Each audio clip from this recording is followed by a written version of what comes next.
Bonjour bien-aimé. Ce matin, je voudrais rapidement communiquer une chose de la part du Seigneur. Parce que hier, j'ai fait un petit songe où j'ai clairement entendu le Seigneur me dire, il s'adressait à moi, hein, il m'a interdit dans ce que je suis amenée à faire sur YouTube, sur Internet. Il m'a interdit. Il m'a dit clairement, Josiane, ne parle pas méchamment des autres pupitres. La voix du Seigneur était distincte, bien-aimé. Et j'ai été amenée à méditer suite à ce petit songe que j'ai fait. Et plus que jamais, aujourd'hui, j'ai la conviction, mon frère, j'ai la conviction, ma soeur, que nous ne devons jamais critiquer, parler mal ou juger un homme de Dieu. Je parle des hommes de Dieu qui se sont levés sincèrement un jour et qui ont voulu vraiment d'un cœur sincère servir Dieu, être utilisés par Dieu comme instrument pour le salut des âmes. Je parle de ces hommes de Dieu. Je ne parle pas des sorciers, des agents du diable déguisés en pasteurs qui agissent pour Satan et qui usurpent le nom de Jésus pour agir en réalité pour Satan. Je ne parle pas de ces gens-là parce qu'il y a un amalgame aujourd'hui qui tend à mélanger des pasteurs authentiques que Dieu a envoyés, qui se sont peut-être un peu égarés à ces agents du diable. Je ne parle pas de ces agents du diable, je parle des hommes de Dieu. Donc un homme de Dieu qui s'est levé un jour pour servir le Seigneur et qui malheureusement, à un moment donné, a fait un faux pas ou bien s'est égaré ou a été attaqué par l'adversaire. Dieu ne nous appelle pas à parler mal de ces gens. Je vous assure, mon frère qui m'écoute, ma soeur qui m'écoute, Dieu n'apprécie pas ce type d'attitude. Ce que beaucoup ne réalisent pas, c'est que quand on se lève pour servir le Seigneur, on entre dans le collimateur du diable. Et en fonction des dégâts que vous faites dans le royaume des ténèbres, c'est-à-dire que vous êtes quelqu'un qui évangélise, si vous gagnez trop d'âmes, si vous le faites avec beaucoup d'onction, avec beaucoup de feu et qui a beaucoup de résultats, si vous vous retrouvez en train de dépeupler l'enfer, je vous assure que vous allez entrer vous allez faire partie de la liste rouge de Satan qui va déployer des agents contre vous pour vous détruire vous-même personnellement et pour détruire votre ministère. Donc ces gens qui se lèvent pour le Seigneur ont besoin de nos prières. Ces gens ont besoin de nos prières. Oh bien-aimé, ta prière est beaucoup plus efficace que tes critiques incessantes. Dieu attend de toi que tu intercèdes pour tous ces hommes qui se sont levés sincèrement, d'un cœur sincère pour servir le Seigneur. S'ils se sont égarés en chemin, Dieu sait ce qui s'est passé. Bien aimé, souvent il s'agit d'attaques spirituelles. Et nous, on critique. Et on critique, on les livre à Satan. Et on les enfonce. Et on joue le jeu du diable. Bien aimé, c'est parce que le Seigneur attend de nous. Alors toi qui m'écoutes, si tu te lèves aujourd'hui pour servir le Seigneur, je ne sais pas dans quel compartiment tu sers Dieu, peut-être tu es un intercesseur, peut-être tu es dans la louange, je ne sais pas dans quel domaine, mais à partir du moment où tu commences à porter des fruits et à déranger le royaume des ténèbres, je t'assure que tu commences à devenir comment je vais dire, une cible pour l'adversaire.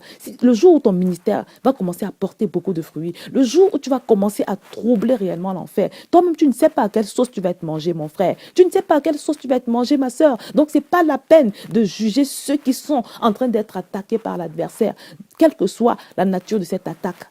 Prie, mon frère, tes prières ont plus d'efficacité que tes critiques incessantes. Prie, ma soeur, tes prières ont plus d'efficacité que tes reproches et tes jugements. Je connais l'histoire d'un homme de Dieu qui a un ministère puissant. Dans ce ministère, il y a eu tellement de signes et de prodiges. Les gens ont été sauvés, transformés. Il y a eu des résurrections de morts. Cet homme de Dieu, bien-aimé, il a été piégé un jour par une journaliste qui est venue dans son bureau, soi-disant qu'elle voulait l'interviewer. Parce que ce que le gars ne savait pas, c'est que cette femme, moi je pense que ça devait être un agent du diable.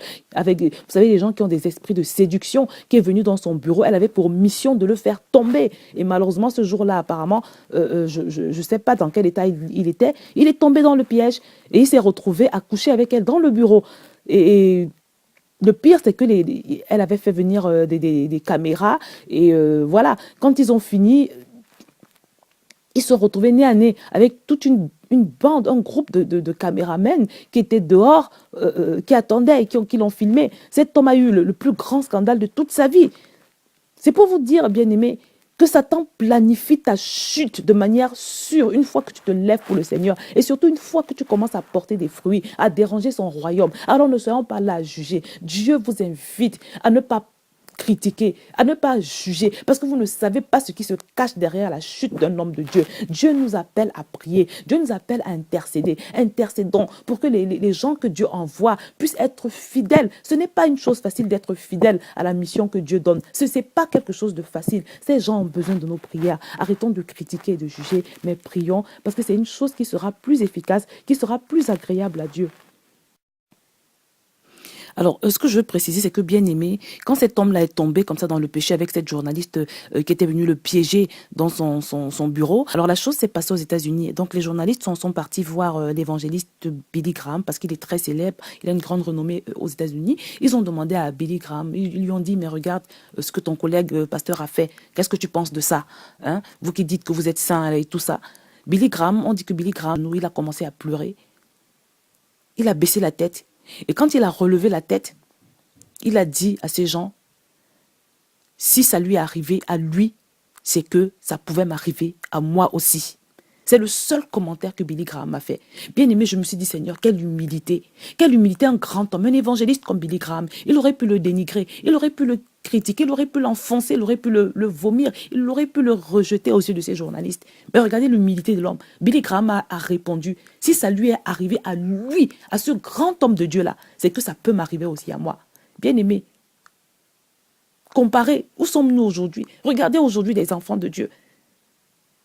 Des gens qui viennent juste de se convertir, qui se permettent d'insulter les oins de Dieu. Des gens qui sont jeunes dans le Seigneur, qui sont même encore immatures.